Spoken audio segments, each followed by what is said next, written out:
happy.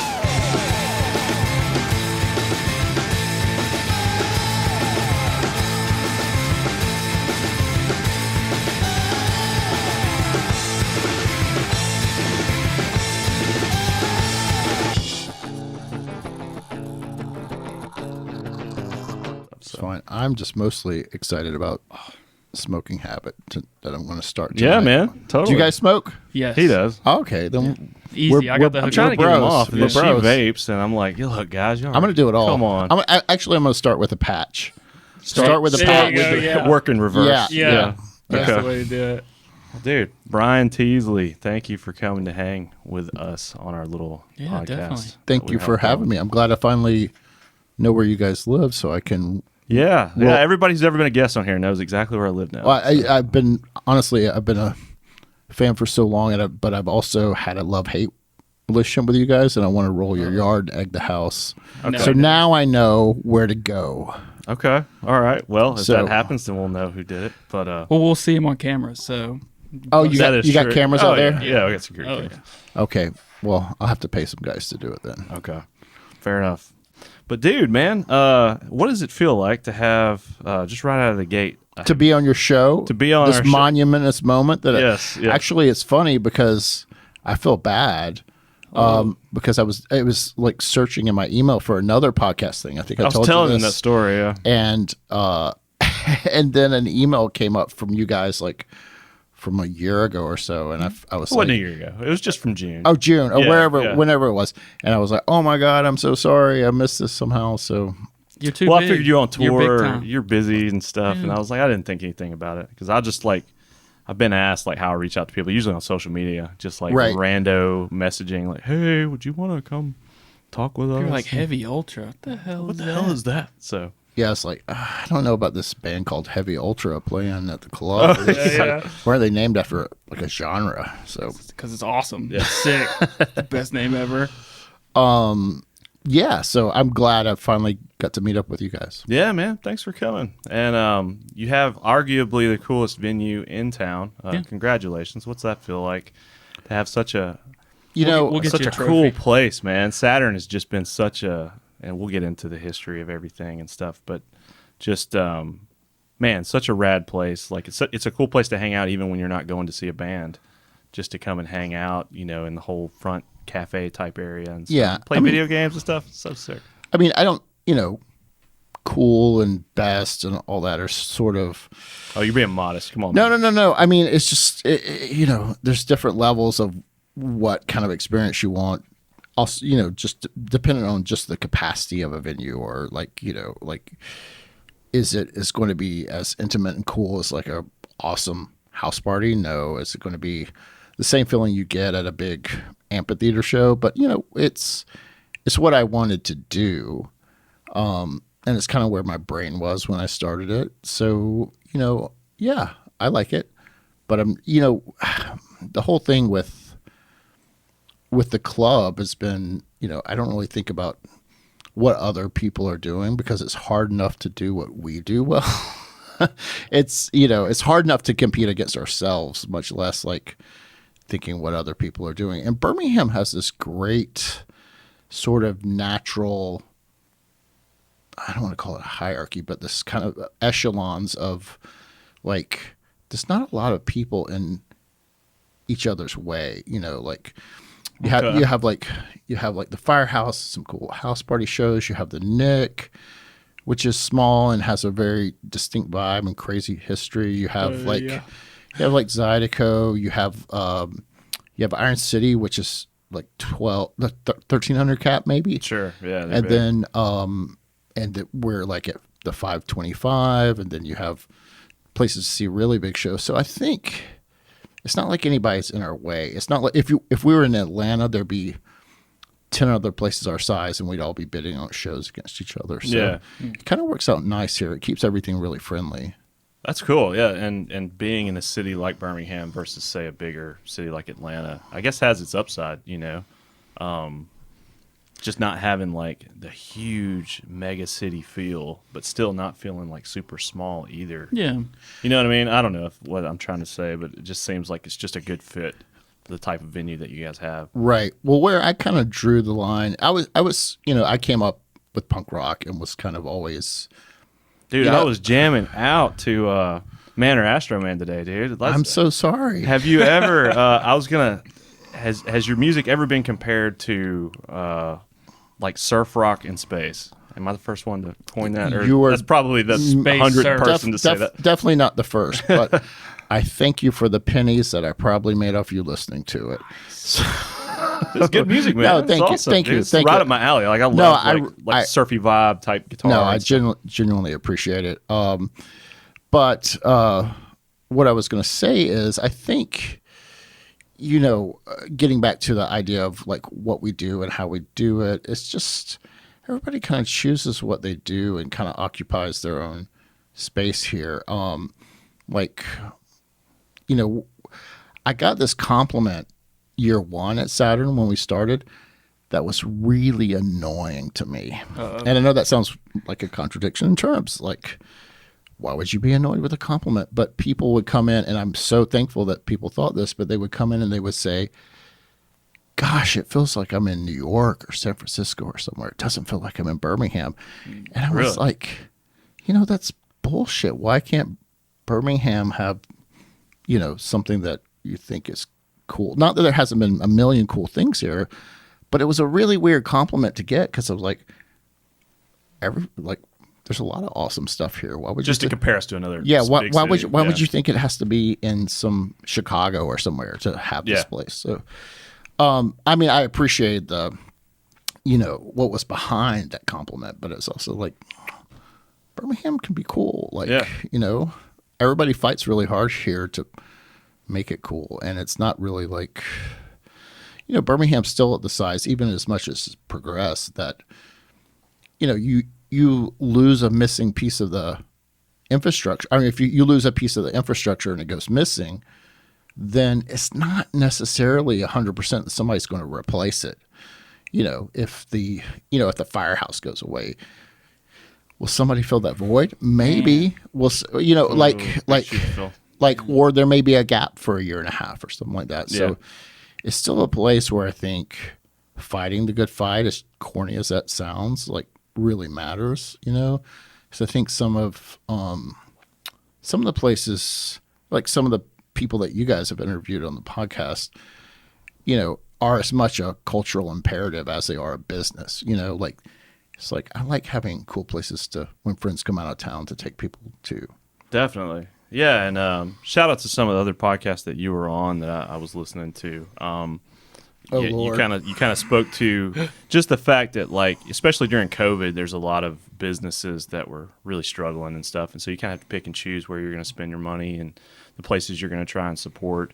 And you kind of alluded to some places that you don't get to visit as much as you want to, but you would be devastated if they went out of business. Right. You know what I mean? So and they just have that. There's places all over the city that I've probably only been to once, but I would be so heartbroken if it left, because it's just like another cool piece of the puzzle that makes Birmingham what it is, even if I'm not like a frequent patron there. I'm still proud to have them. Yeah. Whatever business that may be. My anemic, weak, lame-o excuse is I'm always at Saturn, or I'm always like, working. My life is always around people. But it's not a proper excuse. I need to go to more places and just support other places more than I do. But, I hate to say it, it's so cliched in a way, but, when you're around a bar and loud music 6-7 nights a week, you're like, what do I want to do tonight? I want to, like... I'll go to the park. Like, or I'll go to the zoo. I want to read 5 pages of book and fall asleep. Meditate today. So, but yeah, there are so many great places here. And, it's, when we were doing Bottle Tree, it's something that we had there too, where, it was funny to me in a lot of ways because that place is so missed in so many ways, but there's also the feeling like, where were you guys? Yeah. Oh, really? Well, I mean, if Band of Horses or say Beach House or somebody's playing a course, those are people remember that, but it's like, where were you for wolf eyes for 7 people there. Yeah. And I think, you know, there's this whole debate that I've seen come up before about places like, well, you know, if a business doesn't survive, then they're not running a good business, or somebody's not, you know, doing things properly.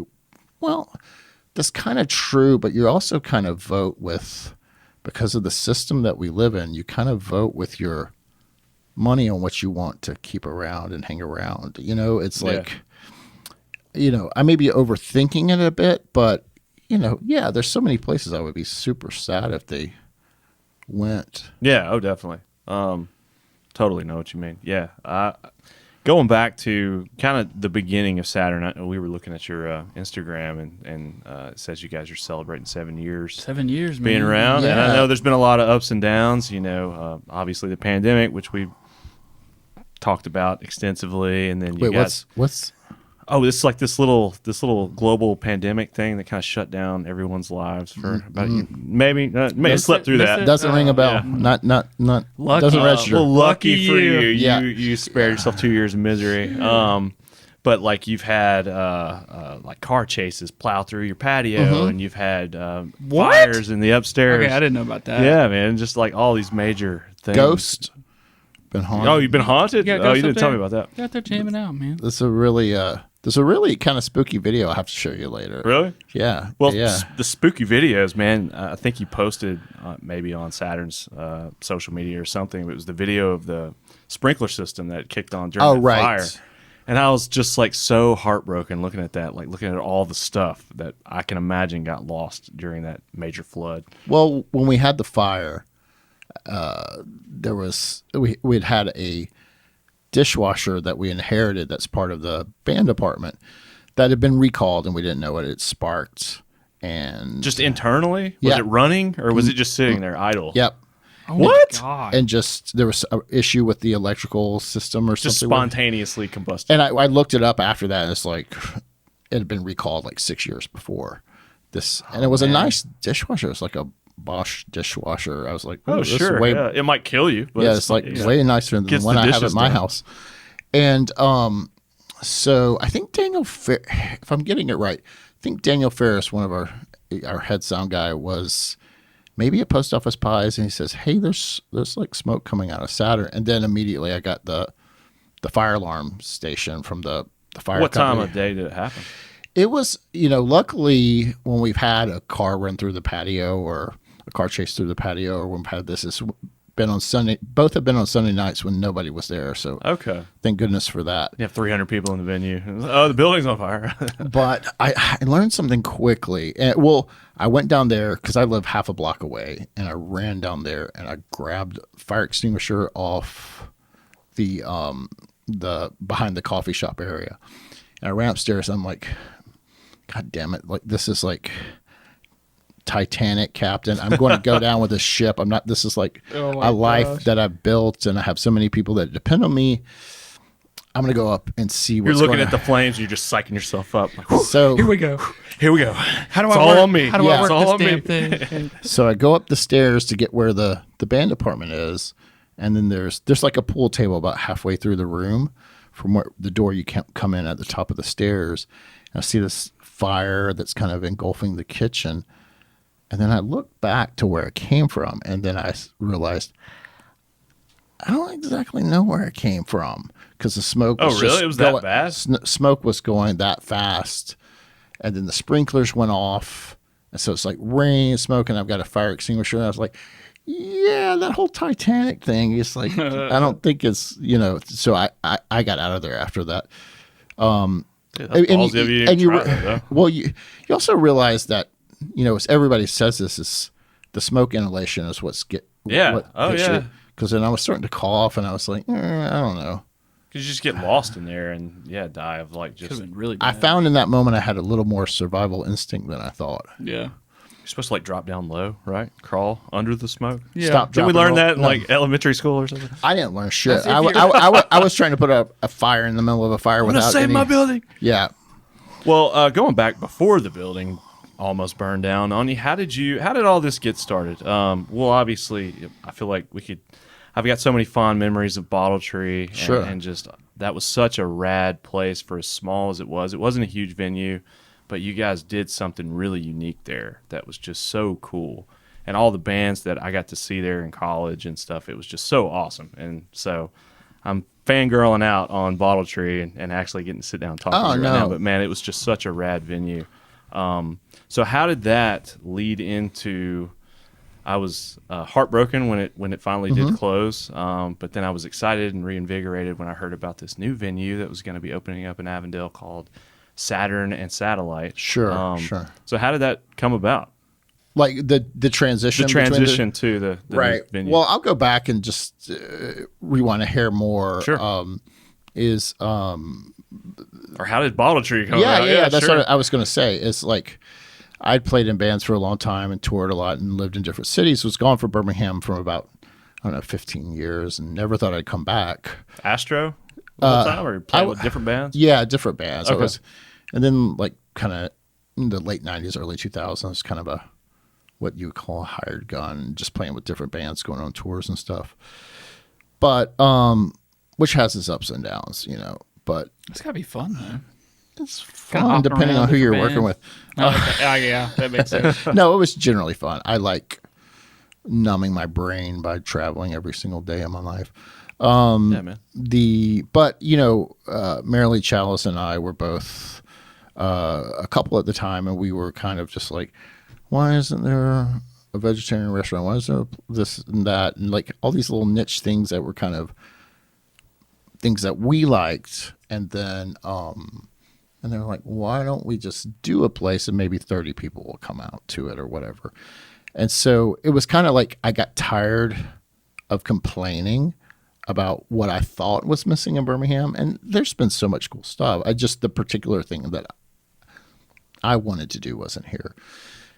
And so I think it was just cool timing at that place. A lot of people that it was kind of like their punk rock romper room where they kind of grew up, and, it had a lot of energy. It was the right time for the city, I think. And I think it's a special place. It's like somebody told me about a year ago, they were like, it's really amazing that I saw like whoever played their TV on the radio or Animal Collective, and they're like, like huge. They're That's like crazy. Yeah, that's they're crazy. like, Yeah, man. I can't believe I saw Vampire Weekend in the soda fountain section of Rodney Scott's. Yeah, that is wild. So, it was a fun place. But the other side of it, we did it like on a, 3 nickels and a hobo shoestring and a prayer, to get it together. We weren't really. What was it before it became Bottle Tree? It had been like an antique shop called Zaza, and then it had been a gay bar called Misconceptions, and then been a garage at one point, a lot of other things. So but yeah, it kind of had a storied history of sorts, but running it was like every day running that place was really hard. Yeah. And I'm not trying to be like, woe is us, but it was always difficult because there wasn't any padding with money. There wasn't even like, I've said this before, but you know how the Peanuts kids put on the Christmas play, and they have the dinky tree Sure, and all yeah. that. Classic. So film. they're like kind of, and it's the whole thing with Peanuts. They're kind of portraying adults, but they're kids who think they're acting in a proper manner. That's kind of how we were. It was like a clubhouse that we were figuring it out as we go. How big was the team? Started it. It was How many people does it take to start a venue like Bottle Tree? one person. one dumb one. No, it was Marilee, myself, her brother, Tom Bagby was really there early on. We had a lot of great friends that kind of helped out that weren't even ever really working there. Daniel, just be part of Daniel it. Ferris, who I mentioned before, was really big early on. So yeah, I mean, it just takes a few completely delusional people to start a music venue, but maintaining it is what's difficult. But what was difficult was people didn't see the side of, there being bands playing, and in between the switch over, I'm like literally taking down Home Depot buckets of water where the rain has spilled on somebody's guitar pedals and dumping it out. Oh, and gosh, yeah. Like, and we had a residential like HVAC unit in there, so it was like 105 degrees in the summer and then 25 degrees in the winter. What was the max capacity of that place? Well, Do you remember? we mostly sold it to 225. Okay. It wasn't huge. The legal but- capacity was like 17. 17. But but one time, is an early lesson that I learned. We actually did a Band of Horses show, and we kind of oversold it, and then we had a big like house guest list where we weren't really keeping control of that. So we sold it to 250, and then I think there was house guest list about 30 people, so it's 280. Then the band had in their contract where they could do 40, and that was like part of their, they had a lot of friends here for whatever reason. They're from the South. I think they're from South Carolina, maybe. I was about to ask. I don't know where they're from. Yeah.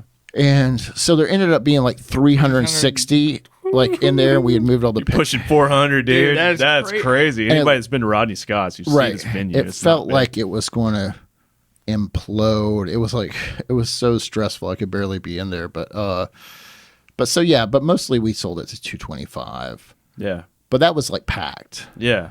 Well, dude, I think the most packed I saw it was when you guys were doing the dance night. The kids got the disco Oh, thing. yeah, those that was were- like a rage, at least during my time in college. And See that? man, I would see so many people in there. It was just insane. But Well- you guys had like the outside area that was like a covered porch, basically. Right. So you could kind of get out but still feel like you're in the venue. But I guess technically you're outside the doors on that little hangout. I missed all And then you had this. the Airstream in the back, Yeah, the whole this little is back area. And all stuff. before my time. We tried to do a lot with a little. Yeah. It's Well, like, it looks like you did. It looked like the green room was like an Airstream in the back. there was one original, and the reason why there was an Airstream back there is this band from Japan called Boris, and especially early on, we take everybody's, what a band would call a rider, which is kind of their Get all your food and all the requirements they yeah, ask and stuff. exactly, Yeah, okay. exactly. So they were saying we need a quiet place. It's important that we have a quiet place for our baby to sleep because they had just had a child. And I was like, okay, we got to do this. We don't have anywhere that's like climate controlled or well, I mean, the kitchen was one of the loudest places in there because it's like right next to the stage. So I was looking at that like the week before, and then on Tuesday, an Airstream came up on eBay. And I drove up on the Wednesday to get it, pulled it back 31-foot Airstream with my Volvo 240, pulled it into place, and then a couple people in my family and I cleaned it straight for like 20 hours. And then it was almost like like the end of Risky Business when like the parents pull up and it's like, yeah, nothing. We don't have any good, party. Everything's fine. Yeah. So that's kind of how that started. And then later we got kind of a more like picnic area and 2 Airstreams because sometimes if you have 2 bands staying overnight. That's cool. Yeah. Well, dude, Well, hold on. Talking about writers, is there stuff that just was just dumb things on writers that people never use, and you're just like, damn it, I gotta go buy this and supply this again, and they're never gonna use it again. Here's where I'm really forgiving on writers. Okay. So I'm going to put you in a situation. You've been away from your loved ones. You've been away from Killer for 7 weeks on a loud moving vehicle, be it a van or a Sprinter or a bus, whatever. You don't know when you're going to sleep. You don't know when you're going to wake up. And you're dealing with different people every day. There's no consistency to it. And the one consistent thing in your life is to get that one goddamn extra nacho Cheez-It box every day. That's right. Because that's what you can depend on is that thing. And it's that consistency that, I'm forgiving with writers because I get it. It's hard to have any kind of consistency on the road and you have that thing. It's like, even, whatever silly thing it is, it's like, fudge rounds from Little Debbie's or whatever it is, right? No, dude, boiled pickled eggs, man. Quail eggs. Yes. So, you know, and that's one thing we always try to, well, I'll go back and answer your question first. Mogwai had on their rider, and I actually did this show at Workplay. Like sometimes when the shows were too big for Bottle Tree, I'd do them over at Workplay in the theater room. Oh, that's cool. So I did like Explosion Sky, Mogwai, like it's just, you know, a variety of bands over there. And they had on their rider one, I think it's something like, and I could be wrong, but I'm paraphrasing, one very amateur piece of local art Okay. on their rider. So Steve, who does What's on Second, had just got this kid's high school art collection, who, granted, was a pretty good artist, right? Pretty realistic, you know, for a 12th grader, Okay. was painting pretty solid, but it's pretty novice at the same time. Fit the bill perfect. Right.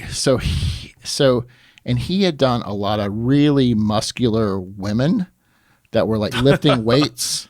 Those were all over Bottle Tree. But what I gave to the guys in Mogwai was I forget the Vulcan who's the captain on Deep Space Nine. But if you know Star Trek at all, whatever that captain is on it is a very weird, realistic Star Trek painting. I just left it in the dressing room, and they said this: "Oh my God, nobody's ever gotten that for us before." So a lot of times those are just kind of It's just on there. jokes to see if you know, maybe if you're dealing with Glenn Danzig or Van Halen, Oh, it's sure, a different thing. But I always love taking those things seriously. We just had one the other night that was I think the band that's playing tonight, this band called the Nude Party, had a Nicolas Cage impersonator on their rider. Are you serious?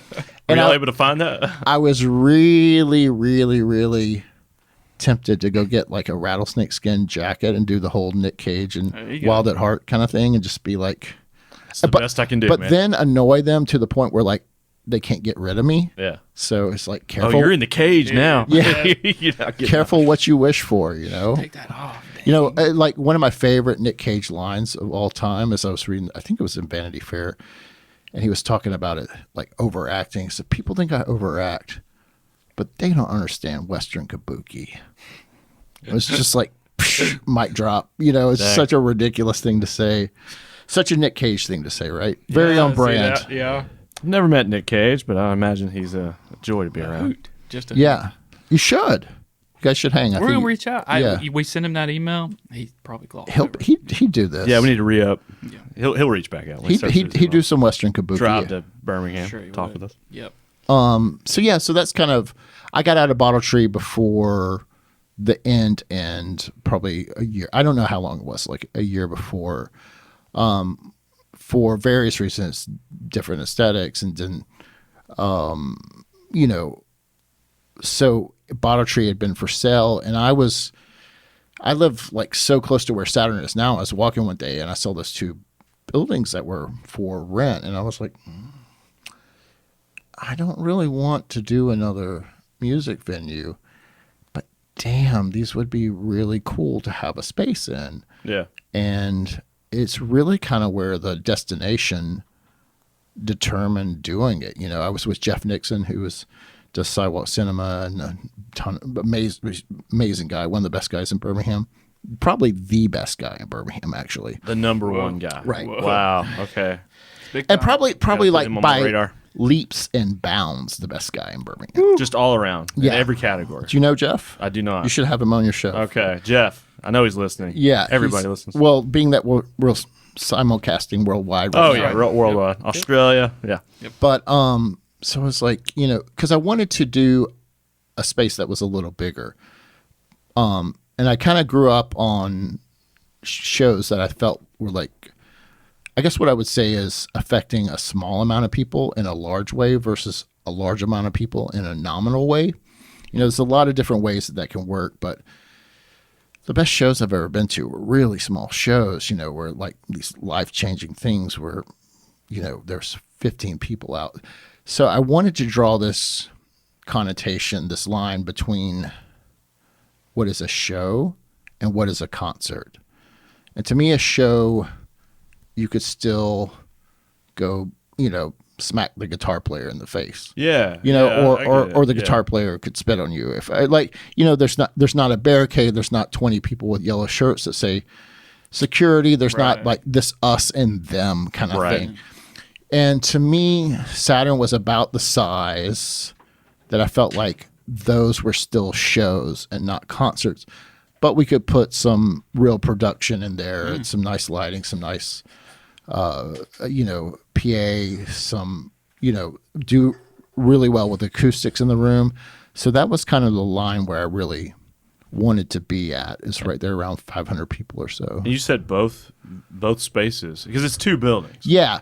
They weren't one space originally. We had to do the Kool-Aid Man thing and knock through the wall to connect the That's two. where the ramp that goes up. Right. Yeah. Exactly. Okay. But what they were both being leased by the same leasor? Yeah. Is that a word? That section was, I think, the Satellite, which is like the coffee shop and the bar there, was a small like kind of grocery store called Freshfully. It used to be a grocery store way back. There's a photo that we have upstairs. It's like a WPA photo from 1937, and it used to be like a Hill grocery store.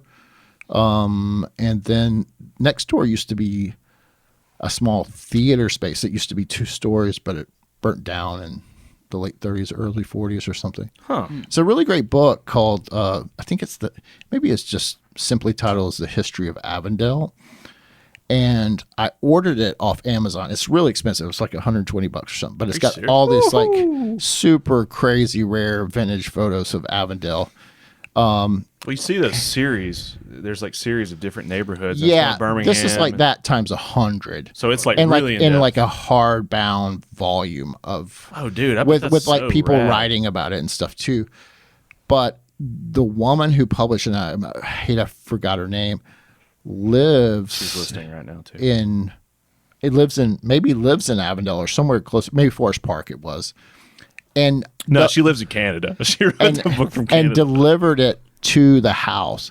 It didn't come from an Amazon truck. She just like brought it to the house. Oh, okay. So it was really cool to get to pick her brain about Dude, old school I want to see Avondale that stuff. book, man. That's awesome. I think they have it at the library down at 41st and 5th. Okay, I'll have to go. Should check it out. It's just the history of Avondale? That's what it says. Yeah, I believe so. It's got a basic generic title like that. What year did you eventually? We got you did get the space, and after seeing both spaces, did you ever toy with the idea of just doing one or the other, or right off the bat you were like, oh, I got to have both? Not really, because I sort of had some caveats going into it that I like, or like some deal breakers that I wouldn't do it if I couldn't do this. One of them was that it had to have a separate bar that could be open all the time. Which is a brilliant idea, I think. Well, it was just like one of those lessons, you learn from Bottle Tree. If we had a band playing from out of town, but somebody's coming through Birmingham and they just wanted to stop by and have a beer. Well, we still have to charge you $15 to get in or whatever because the band's playing. So it was always tough for regular bar business in that capacity. So it's like, it's got to have a separate room. And also I wanted to like minimize the noise, have bathrooms in a separate room, all this kind of stuff. It's got to have an overnight apartment. I just had these things, and the criteria that I had like worked in those spaces. Oh yeah, man. I've been fortunate enough to go up and kind of visit the apartment upstairs and stuff. And then would you say you were creeping? How'd you get upstairs? Well, Banditos came through town. Oh, okay. Yeah. And so As long as you weren't creeping. no, I wasn't creeping. My buddy, shout out to Nick Willis. We've known each other since like 3rd grade, and Banditos was playing, and they were staying upstairs. Right. And I've known Randy. He's the drummer for Sure, that band forever. since forever. He's a great guy. Yeah, I love that guy. So I've known him since like 5th grade. Wow. And so when they came through town, they were like, "Dude, come 'Cause upstairs he's and old. just check it out." He's like 60 something, right? 60 something. Yeah. Shots yeah. fired. Shots fired. Randy. No, but I guarantee I'm the oldest person in this room by double, probably. No. What are you talking about? But I did get Alex to go is up there and pretty check old it out. now. I've never been a touring musician who has gotten to stay overnight up there, but I did get to come up there and see it. And one thing I got to say, I have on multiple occasions come to see different bands there. It's a great place to hang out even if you're not seeing a band, which is why we love it so much. You got the video games and the aesthetic and just all the cool things and the rad, like, just the content that you guys are showing on these TVs. I don't know where you dig this stuff up, like just these old retro science fiction films or just random commercials or just stuff I've never even seen and knew existed in like American culture. It's a cool place to hang out, but coming inside to the venue and then going upstairs and getting to see where like touring musicians get to stay and hearing them when you go to see a show, just be like, dude, we've been on tour for 6 months and this is the coolest venue we've been to by far. You know, we're big fans of Me Without You, and they played one of their last shows there. Yeah, that was amazing. And even there on that last show, and they'd said it before, they were like, we absolutely put this on our list as far as like places we had to hit before we close out our time as a band. Yeah, I think they were played just blown away, you know. 4 or 5 times over the years. They were We've seen them multiple times. Super sweet every But that's time. just one band of many that I've seen. Other like random bands that we just come there. Y'all have like free nights sometimes where you can just go catch a band, and like I found, we discovered it was either at Bottle Tree or it was at Saturn, a band called Roadkill Ghost Choir. Right, Just some random Yeah, free yeah. night. We came up there and they ended up being one of like our favorite bands, and I think they disbanded. They're not playing anymore. But Sure.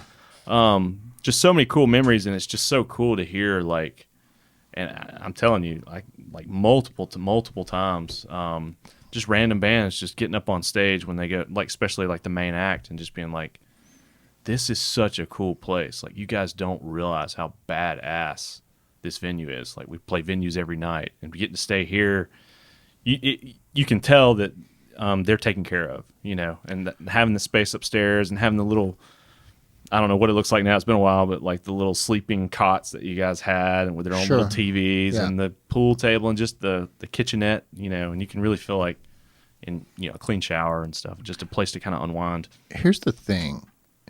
I'm glad it's working because you can bribe people with money. And we just Okay. always like, hey, here's Really? a couple extra $100. Say something nice about Gotta the say venue on something good stage. about it. Yeah. So that's it. No, You're just bribing them. No, Okay. people well, people have been super nice. And honestly, like, we tried to get a lot right on the front end. There's still things I would love to do differently and fix and all this sort of stuff. But it's kind of the manifestation of my madness. Because I did, I don't know, 3,400 shows when I was touring, like back in the day.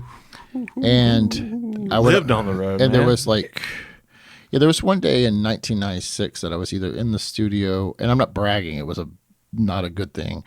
I was in the studio or playing a show 346 days a year. So it's a blur, and it's easy to overdo that, you know, and I did. But or you just hate music. you play this. Well, I'm opening a library. you always have some. Opening an Olive Garden. Yes. Going into the I restaurant. probably played at Olive Garden. I just don't remember it. Or I probably played a place that was like a DIY space that used to be at Olive Garden. 3,400 shows. Come on. But you know, I always describe it this way: is you'll get every once in a while, I don't know. People sometimes just are doing it for whatever reason. They think it's going to be cool. They don't know what it takes to treat patrons and bands right. And I always thought of that as like a certain shade of shit, right? Okay. So I got a building. I'm going to open it up and have music. So I was like, okay. So after a while, you've been touring 5 or 6, 7 years. Well, yeah, I've seen that. We got the promoter. The promoter said, you know, we've got to play 4 hours earlier than we wanted to, and we got to sort of bar ourselves to the customers. Whatever crazy situation, right? Oh yeah, I've seen that shade of shit. It's kind of like a tan, like ish. You know, it's got little ridges, whatever. But every once in a while, you'll be like, whoa, we're underneath the girls' gymnasium in Syracuse. That's the gymnasium they're about to move out of. In the backstage, I'm making a set list, and there's urine from the pipes dropping on the rider and that, and somebody just yelled at us to, get our stuff off stage before we've even played. It's like, whoa, this is a rare chartreuse diamond perfect, turd that we've never seen before. And I almost got excited when there would be a really bad experience. That's a good way to turn it around. So Saturn kind of was like me being like, let's just do something where we could take the turds away. On the flip side, were there ever any places that inspired you? That 100%. Like, oh, this is cool. They're doing this right. On the flip side, like all Saturn is an amalgamation of the good stuff at places I've been. Yeah. The Vera in Groningen in the Netherlands. There's,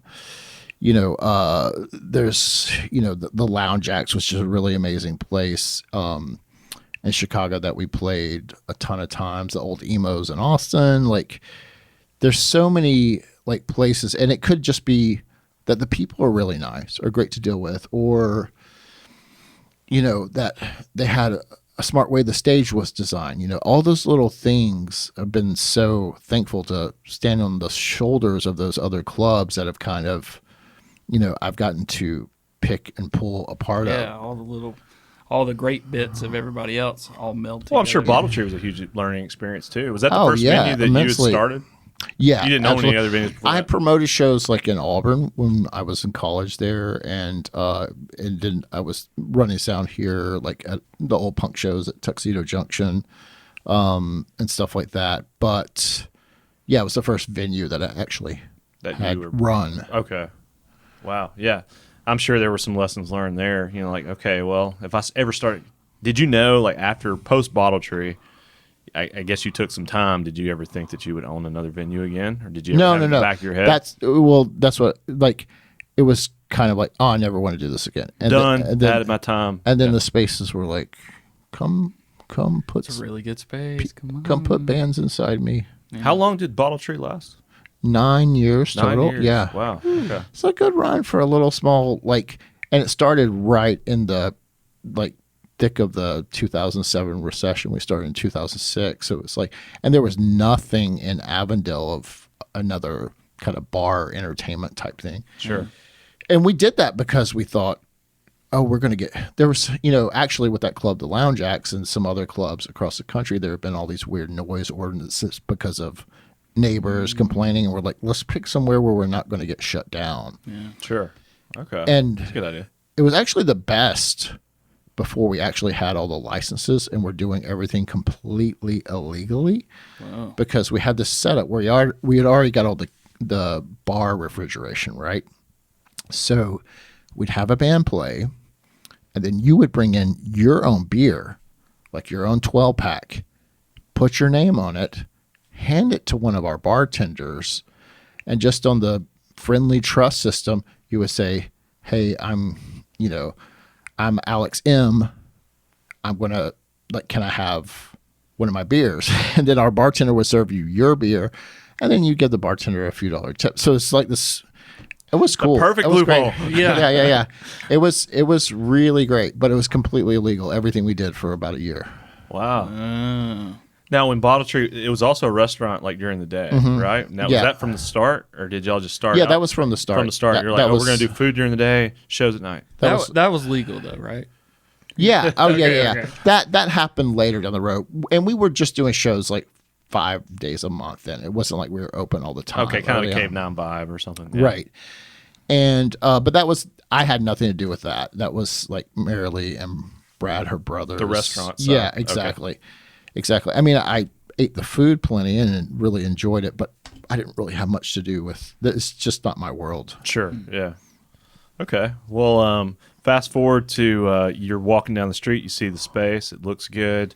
You decide it checks all the boxes that you want. It's got the upstairs. It's got the place that could be a separate bar and kind of hangout area versus the venue side, which I think is awesome because there's plenty of times where I'm like, hey, it's a Thursday evening. Let's go get a beer somewhere and we can go to Saturn and just hang out. And you get the video games and there's like, I don't know, there's just so much to look at and to do besides just go sit there at the bar and drink a beer. It's like, oh, I'm going to go play some Mario, or you guys got pinball machines in the back. Go play some pinball. And it's a cool place, even if it's like, oh, it's some band I've never heard of, and I don't really want to pay $10 to go see a band tonight, but it's a cool place. Or if you have friends from out of town, Sure. it's like, hey, dude, come check out this place right down the street. It's super cool. Yeah, it's a bit of more is more, but I just there again, a lot of rock clubs are like 4 black walls, and I guess I had such a reaction from boredom. We can do for being on more tour. than this, yeah. It's like let's do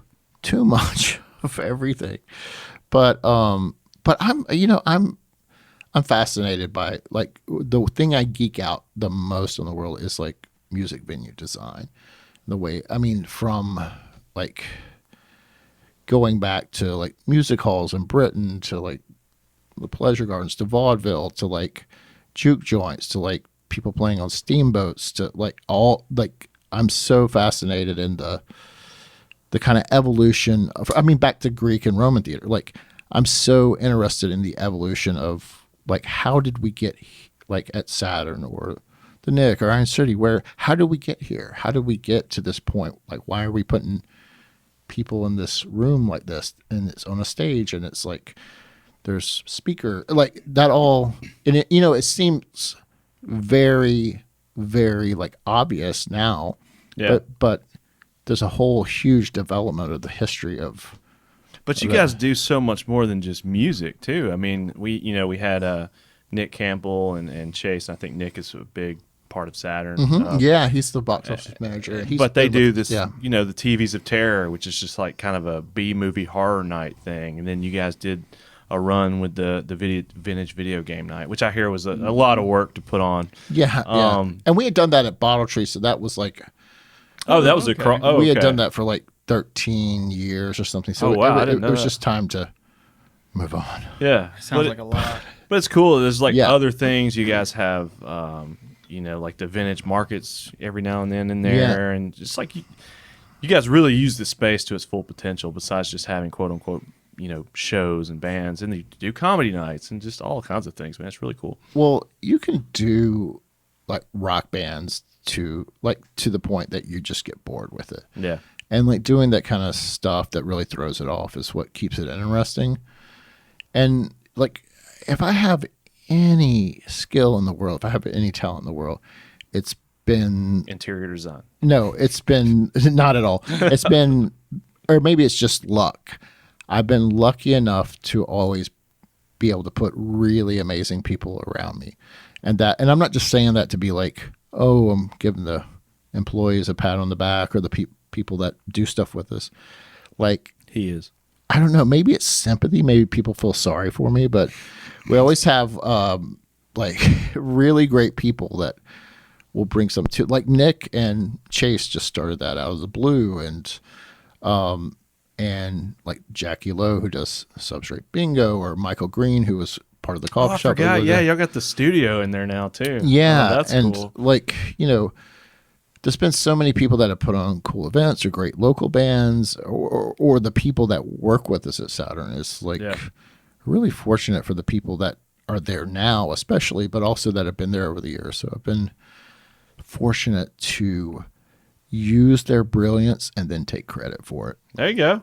Well, that's the name of the game, man. No, I'm not taking credit for it. There's too many awesome people to name. Well, when you started it, it's Saturn and Satellite. Saturn Right. being the music venue, and It's Satellite confusing, being right? Kinda, It's confusing. Well, everybody just refers to it as Saturn. Right. Like, I don't think I've ever once said, "Hey, let's go to Saturn and Satellite." Here's It's the just most always like, "Let's go to Saturn." And it's just all boring, one. quotidian, like basic answer of why that is Okay. because I wanted the two spaces to have a separate identity, and also I didn't want to like if somebody was going to write either a travel blog or leave a review or whatever, I didn't want there to be like this cup of coffee was really, it's really had a very smoky blend, whatever, and then bands in the same time. It just seemed confusing, but Okay. we should just call it Saturn because everybody says Satellite. But I kind of like at this point, just like that it is confusing. Oh yeah, it works, man. But that leads into my next question. When you guys decided like we're moving forward with the space and the venue, and we're going to do this endeavor, was the space theme always, I kind of pick up on that, especially being an Astro man, and Right. hopefully I coined the term, but like the kind of the spacey surf rock and stuff. But did you always know going into it like what it was going to end up, or have an idea of how you were going to design it and it be this like where did the name Saturn come from? Well, first off, I had some relatives in the early 60s that had worked some on some machining engineering stuff that worked with NASA, which, here in Alabama, we built the Saturn V rockets. And then also, you went to space camp and you were like, I love space. I didn't go to space camp. Actually, our general manager got to go to space camp. Whoa. So I was just in Huntsville, and my coworker was like, "Did you ever go to space camp?" I was like, "No." Our cousin did. He got a jumpsuit, one of the Oh, orange NASA jumpsuits. So cool. Yeah. I like to punch those kids that got to go to space You got to camp. have a spacesuit. I know you do. Somewhere. I'm sure I've got too many. Too many. Okay. Oh, I should have worn one tonight. You should have brought one. Dude. That would have been perfect. Dude. Let me be Spaceman. more of a clown than I already am. No, but also probably the person I think who has been the most creative entity ever is Sun Ra, who was, I see him plastered all over the Right. place. I don't know a ton about Sun Ra, but yeah. you should, and that's one tragedy about. And I'm not saying you should. Like, I'm going to take you to school. I'm saying School like me. it's literally one of the most creative people that has ever lived. Both in he was born, landed in Birmingham. He has this whole mythos that's tied where he went to Saturn.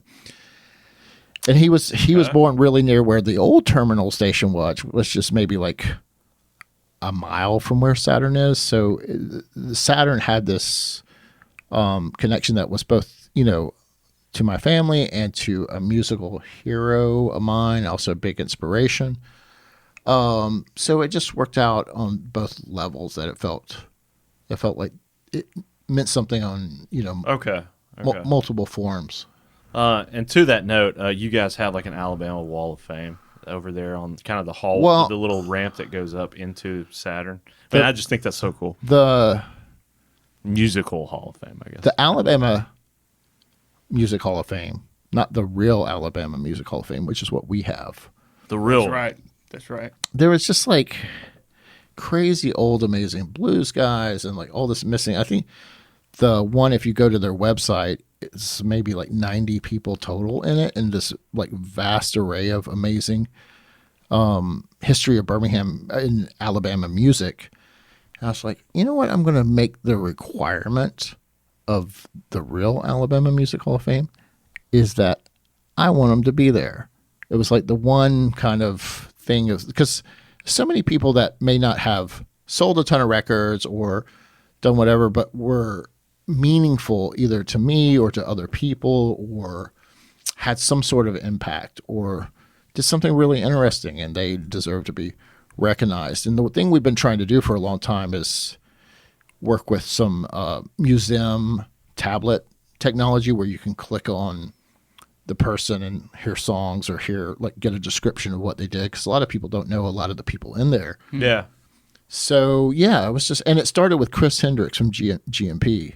He was the very first one, and he actually wants me to put him at the top left corner. Chris has got a very one-track mind. He's like, I was the first. I need to be in the top left corner. Top left. Can you read down? He's like the number one punk legend of Birmingham. So Okay. yeah, Who does the paintings? Because they all look very, what's the word I'm looking for? It's the same style. Right. Paul Willem. You guys may have heard of him. He's his art's all over the place in Birmingham. Yeah. Okay. Like it's like a manifestation of Paul's crazy mind. And sometimes Paul will pitch me people, and I'll be like, yeah, let's put them in. Or Yeah. What are the I'll go- requirements to be Hey, on there? I told you. I We told play you. a mad kazoo and triangle. We're heavy. Do you have ultra. to be a musician to be on the wall of fame? How much have you suffered with your kazoo art? Because you know, that's what's a lot. crucial. since I was 5? So I mean, I've got You have to 25 years under suffer. my belt. Tour that kazoo around. Tour the hell out of that yeah, kazoo. and then we'll get then back come on back to me. I'll get you in there. Okay. I know people. All right. But are you the one that kind of makes the final call? Like, no, I don't know about. Chase's band or whatever. I would say like we don't really. Put that on the bottom. I can't remember. On the bottom. I can't remember anybody that's like, wow, no, let's don't put them in there. But Oh hell. I think we have a working list of like people that we think are important or Okay. no. And we've thought about adding music venues and also like, record stores and Podcasts, things, all that kind of yes. thing. Yeah. Local rad brother podcasts. Just we're on that floating list. that out there. Okay. Where did all the stuff? We'll talk. I mean, talk? Paola exists in 2022, so we can work something out. we can work something out. We'll work something out. Make lots of money off this. Where all the stuff that is in Bottle Tree or in Saturn. I say that sometimes I answer the phone at Saturn Bottle Tree. So. Bottle Tree. Oh really? Oh, I no, just can't get it out of once your in a blue moon. Yeah. But where did all the? I mean, it's anybody that's been there, anybody listening to this podcast that hasn't been to Saturn, I encourage you to go check it out. If only just to grab a cup of coffee or a beer, play some pinball or something. But the aesthetic, man, is just so cool and it's so on point. You guys have racks and racks of like board games and stuff, and so it's a really fun place for people to come and hang out, and especially if you've never been there, just like looking around at all the neat stuff. And I dig the air handler that you guys have on top. It's shaped like a giant rocket ship, you know? Right. And I will say this in dead honesty, I would love to take credit for that, but you know who came up with that? Who came up with that? The HVAC guys. They were in there and they were getting just the guys that were putting in our air conditioning, they were getting so into like all the space stuff, and they're like, hey, we've got this idea. Do you mind if we try it? And I was like, what are you going to make it blow like air that smells like chocolate, or what are you talking Put a about? smoke machine. It's, Right. It's space air. So they I think it was Brian's company that Yeah, did that's it. what I was thinking. Brian Jackson. Yeah. Yeah, he's a friend of my dad's. Oh, They've right. been like jamming. They've been playing. Yeah, band yeah, together forever, exactly. So they like machined the fins and did all that with that. So I wish I could take credit for it. I'm kind of It's so rad, and they were able to get, I guess, all the compression and stuff correct, having all these different sizes and still look like a giant spaceship up there. So the space theme is on par. It's really cool, and then like just all the cool stuff that you guys show on the different there's screens everywhere. Jesus, there's like TVs all over the place, and you guys have a projector. And where do you guys get all this content that you show? I mean, the internet's a big internet, but right. is there anything specific when you guys started out? You're like, oh, we have to play original OG season 1 of Power Rangers every Thursday. Was that or just a anything like that? deep cut from TVs of Terror? Well, I used to be involved with this thing called Lost and Found TV, which was like back in the 90s. It's hard to, back when Bill Clinton used to win elections by playing the saxophone. You rocked it, dude. People would trade videotapes of all kinds of weird stuff that is so easzy to find on YouTube now. It kind of ruined that kind we're of spoiled now. tape trading culture. And there was this, there was like magazines of found letters and stuff, like Found Magazine, and that was kind of a big culture around that time where you'd find like old weird records or tapes or private conversations of people that just ended up at a thrift store or whatever. And so a lot of that comes from that mentality. And Kyle McKinnon, who's been part of Sidewalk for a long time, and I made a thing called If Hell Is that our neighbor, Kyle? Yeah, I think he lives somewhere Yeah. around here. His wife's Joyce.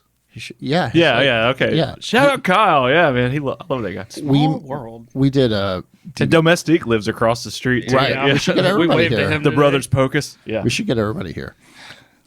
Saturn party. But yeah, I drove Kyle crazy for about a year and a half because we were editing some of those together, and we had one called If Hell Had a Television. And so it's kind of in that of just like what kind of, weird stuff will somebody just, Dude. everything's normal. And then what is that? Dude, I can't name the number of times I've done that. I've been sitting here having a conversation, and I look up and I'm like, what are we looking at? It's just some random. But at the same time, it all feels like it's in place. Like there's never anything that's like out of place. It's like a good weird, Right. and everything fits, and it's goofy, and it's weird, and it's cool, and it's like I never feel bored. You know what I mean? I have a fear of boredom. I know. It's like I could go there by myself and just drink a beer at the bar and feel completely entertained, either by the patrons, other patrons that are coming in, or just the random. There's just so much like sensory overload Right. going on all over the place. All We're putting batting cages on the satellite roof. What? Are you serious? No, I'm just Oh, joking, okay. but that would be cool though. That would be cool. Do you have any plans for anything? You said there was some things that that you might change, or things that after running a venue for 7 years that you might do differently. Is there anything that you would change if you could, or any big plans? We're about to the redo. future? We're about to redo the patio and all that. But the stuff I'm really interested in is like, wish there was a conveyor belt that bands could load their amps right off their like trailer straight onto the stage. It'd be so easy. There was What? Has anybody ever done that? There was a club called the Middle East in Boston forever, and you would basically, because it was like underground, you would have to put your you'd have to put your amp like literally because On the there's so McDonald's many slide. so many stairs down to get to that. You'd have to put it on a conveyor belt. At one point, it stopped working, and then you had to carry it down the stairs. Oh man. But I was like, God, it would be so nice just to have a conveyor belt in here. People just put their amps, show up on stage. But the way it would have to work now is it would have to go through like where our water heating is and stuff. So You don't need hot water. I know, like who needs hot water needs when hot you water? can like get your amp to carry itself on stage? Take a cold shower. You didn't have to carry your guitar in. Yeah. So there's a lot of little things like that. We just got the space organ where, much like the Mighty Wurlitzer at the Alabama Theater, like we're going to start having in between bands instead of just playing, Spotify or whatever. I've discovered a lot of cool music that way, dude. Right. Like just being there in between sets and just like sitting in there and just listening to the music. You guys, I think I've discovered like 3 or 4 of my favorite bands that way. Oh, nice. Like literally just like the background music from the dude who's probably just up there running sound that night or something. Well, you're not going to anymore so because cool. we're going to have a space organ that organ. that like we literally have a crazy like Moog space organ that our friend Tim Cornell is going to do in between bands instead of having like just He's just going to be up there every night playing. not on between stage. sets. It's like stage right. It's over to the left of the room. So Whoa. yeah, But I mean, what do you mean? He's going to be up there playing like. in between like almost like have you been to the Alabama Theater? And, Yeah. like, Oh, yeah. It's like intermission. But I mean, like, how often? Well, it'll kind of start with doing it with local shows, and then as it gets more established, hope Every to do it. single night. Yeah. He's gonna have features with the bands. He's gonna be up there playing with the A bands. space organ. Actually, like we had this band Black Midi that just played, who put it up on stage and played it. Yeah. Dang. So it's, What's a space organ? Is it just a normal keyboard? Come on. Okay, Alex. what this one is? Dude, come on. I know you don't know what a space organ I, is. I forget the name of this. It's like the Yamaha FX or CX, but it came from the PTL, which is the station that Jim and Tammy Faye Baker had in Charlotte, North Carolina. Is this like a big piece of equipment, or is it? Yeah, mobile? it like weighs like 1 million pounds. That's what It's I'm like, saying. Like, once it's set, it's It's set. like, have you seen like one of those like modern televangelist religious revival TV shows? It's like that. Watch It's them like every Thursday. pristine white. Yeah. Okay. Or what's the show? It's like a new show. Yeah. I What's know it, what on you're talking- HBO? I It's can't. got the dude from the thing. Yeah, from Eastbound and Down. Yeah, Eastbound and Down. Yeah. Yes. I can't think of it. My mind's, but it's like that. It's literally Okay. like that. Okay. I mean, we're using it for different purposes, but So it'll be a permanent fixture in Yeah. the Saturn venue. sure. area. Yeah. Where are you going to put it, though? Is it going to be on the stage? Let's leave and go see it. I'll Let's go show check you. it out. It's Yeah. there now.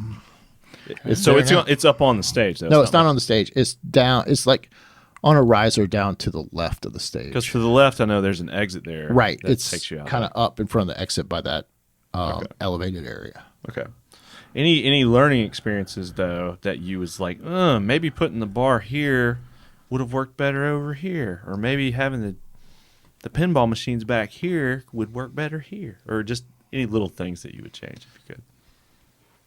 About the physical layout Just of the the space. physical layout of the Yeah. space, or how you run things. I mean, I've never ran a music venue, Well, so It's kind of like, I don't there's kind of like any time that you have a multi-purpose, a multi-use space, things pull against each other, and sometimes have the type of seating that we need to run a coffee shop for the domestique folks, actually, to run in the coffee shop. And what we could, I mean, at night we could probably use all like high top tables up there that are just more like pub tables, but you kind of have to find that compromise between it being a bar and a music venue and a coffee shop and a bread and breakfast. You guys are doing a lot, yeah. Oh yeah, y'all started listing it on like Airbnb and stuff. We did over the pandemic, which really helped save us in a lot of Dude, ways. we wanted to stay in it, and it just never worked out. But I was like, oh, that'd be so cool. To, like, That just was go a up there and, saving like, grace. It really camp was. out, Yeah. to experience what it's like if you're a touring Come band. up there. Stay up there. Check it out. Stay up there tonight. Well, now we're like best friends, so I can just hit you up and be like, Yeah. hey, man, what's going on, dude? You want to play some pool? Let's hang out. Let's go up there now. There's a band there, but we can kick them out. How many shows do you guys do in a given month or year? Is it all over the place? I know we're kind of like post-pandemic now, so obviously the past 2 years don't count. Right. But before that, and maybe this going even back to Bottle Tree, what's your goal? Do you guys have a goal on how many bands you try to, or is Not it just real- it's just kind of fluid? Well, when you at like a 500 capacity venue, you're really basing it off volume. You know, like if you're doing amphitheater, like I don't know, Oak Mountain or somewhere, you maybe do 12, 14 shows a year, and you just hopefully have 8, 10, 12,000 people out for those. But One show a month, yeah. right? And so, or even more seasonally, because you can't do it in the middle of wintertime. Sure, because it's outdoor. I mean, you could, but in 2019 we did 270 shows and events. 270 shows. Right. Wow, dude, that's a lot. Yeah, That's more than I would have thought. It's a little mind numbing, but Well, I get on your website and like social media and stuff. It's like there's something every night, and then you guys have like the TVs that list out the whole month and stuff, which is really cool. And it's like, man, there's something every single night. You can find something to do. I mean, There's that's some a reason to come up good there. problem to have, though. yeah, I mean it's hard to program, like because you don't want to ever. Hey, there we finally got some. There she Hey, is. killer. I know we gotta ignore her, dude. Look at her. But Sorry. She just got a haircut. Our dog looks crazy. You were holding her a second ago. We need to pull her up here and put her on the table. yeah, whatever you guys want to do. We have a killer night at Saturn. Killer night. It's like We're referencing our dog Lola. Her name is not Killer. I wanted to book the Acrocats so bad, this acrobatic cat team, Well, but I saw them one time and it was really bad. I mean, no slight. Cats are tricky, man. I'm a cat person, but like it was just bedlam. It was chaos. The cats weren't doing any tricks. They were like in the audience. I was like, yeah. fucking like, cats, I- dude. like, I Can't paid- train a cat. I Come on. paid good money to see the Acrocats. You said Acrocats. I'm thinking like a The gymnastic. Aquabats or something. I was thinking of the band. No, I'm no, thinking no. of like Brain went- people who like hang from ribbons from the rafters and swing. that, but cats. Okay. Well, okay. I need to put this on my radar then. The Acrocats. Acrocats. Yeah. Acrocats. Yeah. Okay. So I'll if check we- that out. Is there ever been an act, being the having the love for music and stuff and the Sure. advanced knowledge that you have, and having a venue, and maybe the word gets out that hey, this is a really cool place to play. Has there ever been a band that wanted to come through that maybe having the limit of a smaller show Sure. type venue that you just couldn't support? Has that ever been a problem? Yeah, I'm sure there has been. I'm trying to think of. How involved are you on a day to day? What is a typical week like for you? Well, I'm there at some point every day, and I haven't turned off unless it's like my battery has died or I'm asleep. I have not turned off my cell phone or been far away from it unless I've lost it in 8 years. So I'm pretty like you're pretty hands-on. involved. Okay. But also, the thing from a management standpoint, not to talk boring, like business stuff, but you've got to, the people you put in place, you've got to be able to enable them to do what they want to do. And we've kind of always had the thing with Saturn where there's literally times we've hired people where like, I don't know what you're going to do, but we really like you and they We're gonna have a find great something. attitude. And you kind of let people find their own path of what they're good at. And so many people have worked out great that way.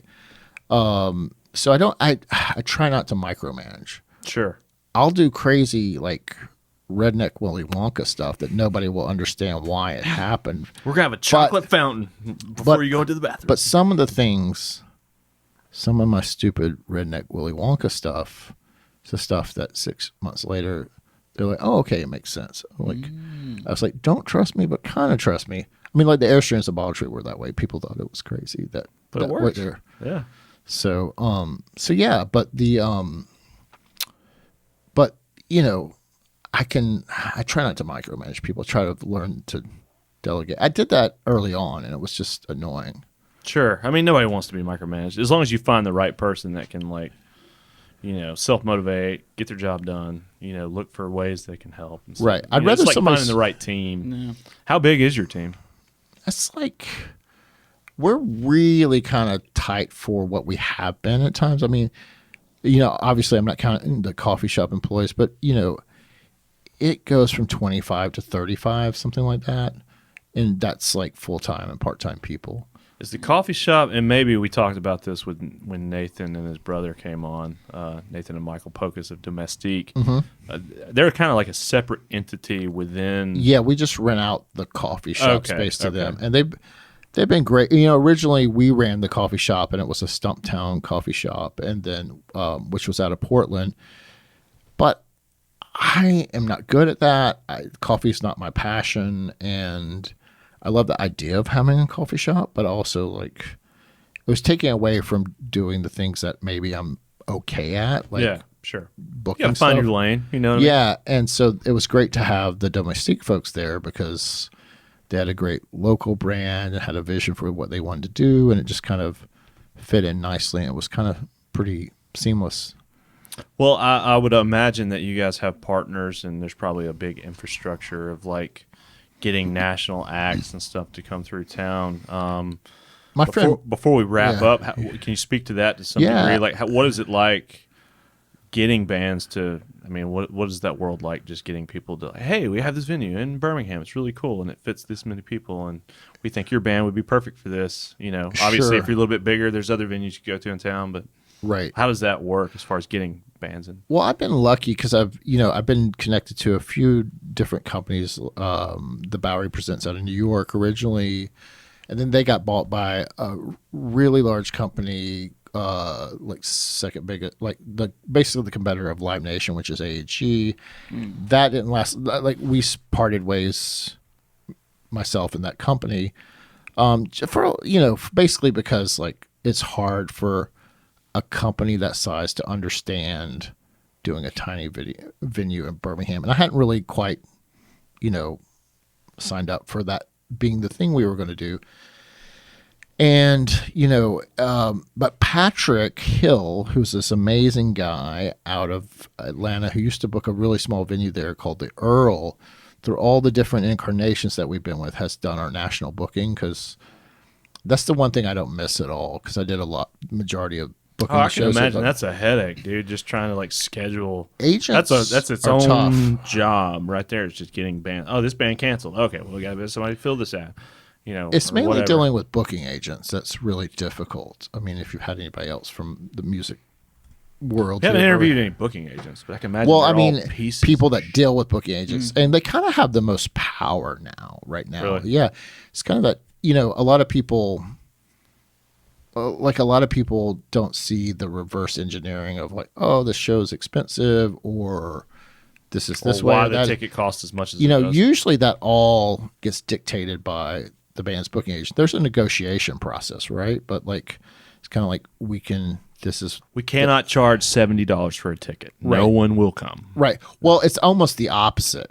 It's almost like we've got to make X amount of money for this band, and so then you have to do the wacky rock and roll calculus of like, all right, we're probably not going to have over 200 people. What are we going to have to charge for that? And then the agent will approve or not approve the ticket price. Can So- we get 200 people in here that pay $50 each? For a Right, ticket? right, Yeah, right. Okay.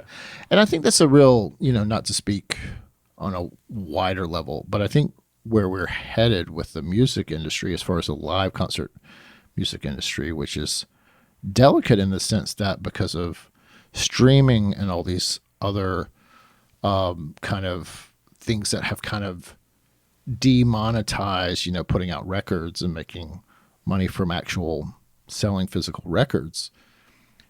I think it's really scary right now that people could devalue, like charge too much, devalue the experience, and people just be like, I don't want to go to concerts anymore because it's like going to live shows is amazing and it's great to me. But if you have people constantly being like, and you're going to pay $15 for parking, and we're going to slip in this other fee, and we're going to do this, and if you want to see the band for a VIP package, it's extra, blah, blah, blah. So you stack on all these fees, and then you make it an uncomfortable experience where people are waiting around and don't really, for a rock show or something like that, it's going to be GA where you're standing, general admission.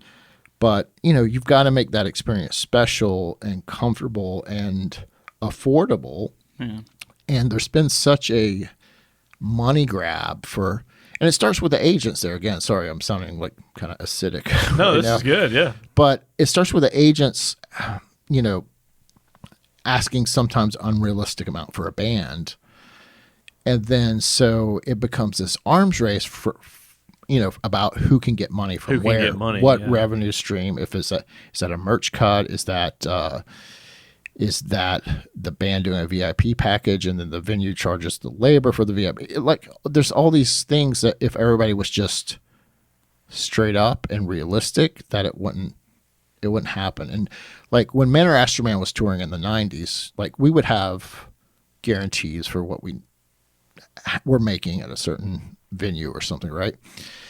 But if we ever lost money for a promoter, and I'm not trying to put us on a pedestal or anything, we're whatever, but if say we lost, I don't know, just $500 for a promoter, we would split that with the promoter. It would be like, hey, look, maybe our band didn't draw, and here's $250 back, but you eat $250 on it because maybe you could have promoted it better. Yeah, it's give and take. And in what was that? Yeah, so in 16 years of promoting shows in Birmingham, I've had 2 bands offer to give money back on a loss. That was Mike Watt from the Minutemen and Joe Lally from Fugazi. Only 2 ever to offer to give money back. And I never would ask that. Right. They were offering, and we didn't take it. But point being is like it's a different, dangerous world of this money grab. And people really need to get back to like viewing like what makes a show special, what's realistic for people to come out to be able to do and have a good time. Because you could demonetize the whole experience to where it's just like the recording industry where there's no money in it for anybody. Right. Sorry, it's like the bleak music industry talk. It's good, man. It's cool.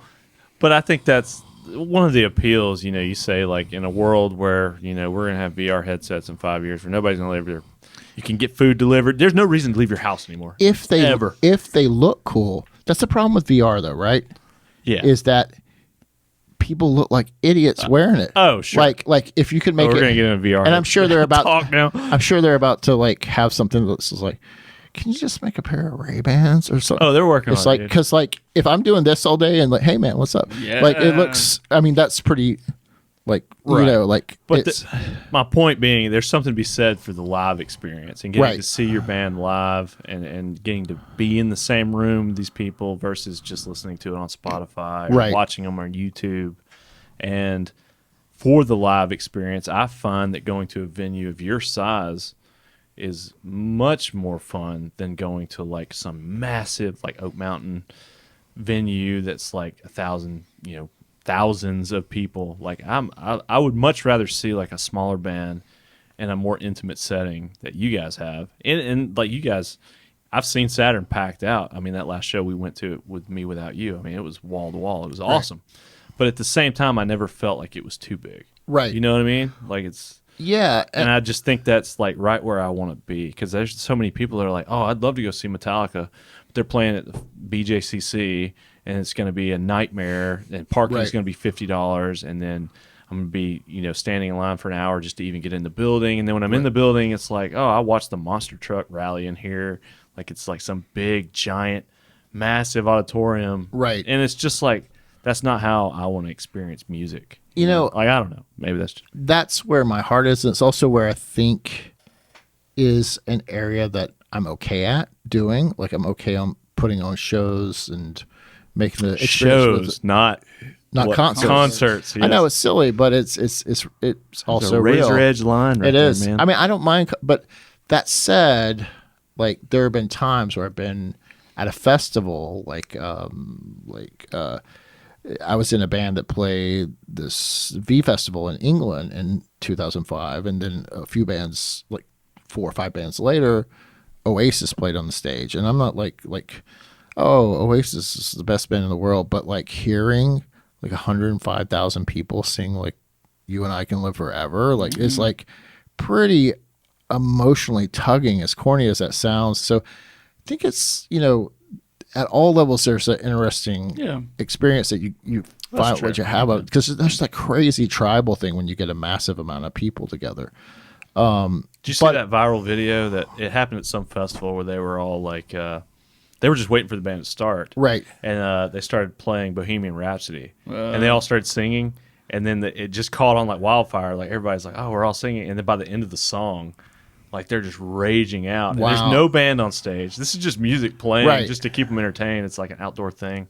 This happened a couple of years ago. Yeah. It went viral. It was like some crazy thing. I'll have to look it up. And they're I just can't playing believe music I over the haven't PA, seen it. and they're just like, these people are going fucking nuts. Right. Because they're all just. So It's I the- guess to your point, there is something to be said, like those moments where you're part of like a big crowd, Right. like that would be cool. But for the most I mean, part, yeah. festivals are cool. It's just not like what I have a background in and what Sure. I have experience in. And some people, some people do that really, really well. And, but it's there again. It's like I kind of have my lane of what I feel like is manageable. I probably like do, I don't know. I like challenges, but at the same time, I like to be in control enough where I feel like I'm going to do a good job and not try to take on too much. So, Well, I think you're doing something right, man. Yes. Saturn is an awesome venue. It's a place I love to hang out and watch bands and be a part of and grab coffee in the morning. I mean, you guys are checking off all the boxes of like something I want in a venue or a place to hang out. It's really cool. So thanks for coming to talk with 100%. us, man. Now, there is one thing I do that I'm going to steal one thing from here. And Okay. if at the end you can guess what it is, I'll give it back to you in a week. Well, all right. Look, Oh, he's done it already. Oh, I know the set. He's already- Oh, no. Well. It's gone down. Oh, I know. He's already Okay. taken All it. right. It's gone down. So That's fair. Well, I would be honored. I mean, if you hang it up in Saturn and people are like, "Hey, where'd you get that Chipper Jones statue?" I got it from the Heavy Ultra podcast. Well, that was my grandfather's Chipper Jones. that was my, that would be- that has a lot of that would family be history, the hard. Chipper Jones. That Yeah. would be hard. Yeah. So, I mean, if you take get that Monster Blood too. I read that in 5th grade. It's one No, of the take that greatest fucking Sasquatch thing. Get that out of here. ones. Can you even see Just that take on the that. camera? I think, have you guys thought about just doing a podcast where you read Goosebumps? I mean, there's probably some we're open to different issues there. Can you ideas. do that? You can't do that. I think you can do it. I think Did you most get, people like, copyright? Yeah, you can't Trouble just or like something? read. Yeah, I you don't think- can. no, Yeah, you can I do don't it. think you- Do it. Try it. Don't listen to him. He's gonna shut us. You down. can't read a book on YouTube without getting shut down. Goosebumps. I don't think you can do that. Is Goosebumps really like a I don't full believe book? It's multiple books. I think you can do it until like somebody catches Okay. on. As with I don't think anything- R.L. Stein would care. I don't think. Do we want to go for it? Yeah, let's we go want for to it. like extend this an hour. And All right, do so go ahead and grab that book. We're gonna read it on camera. No, Brian, thank you for yeah, coming to hang absolutely. out, man. Thank you This for was having really me. fun. Yeah, no, I'm glad I finally got to meet up with you guys. Yeah, And dude. I'm glad I got to meet you Thanks too. for doing what you guys I'd do. heard your name floating around, but I was like, I could literally walk by you at Saturn and I wouldn't know you. Most people do. Yeah, I do so- that myself. I walk by me all the time. I walk by you all the time. Well, it's very nice to meet you, man. Thanks for Likewise. coming to Thank talk. you This guys was so awesome. much.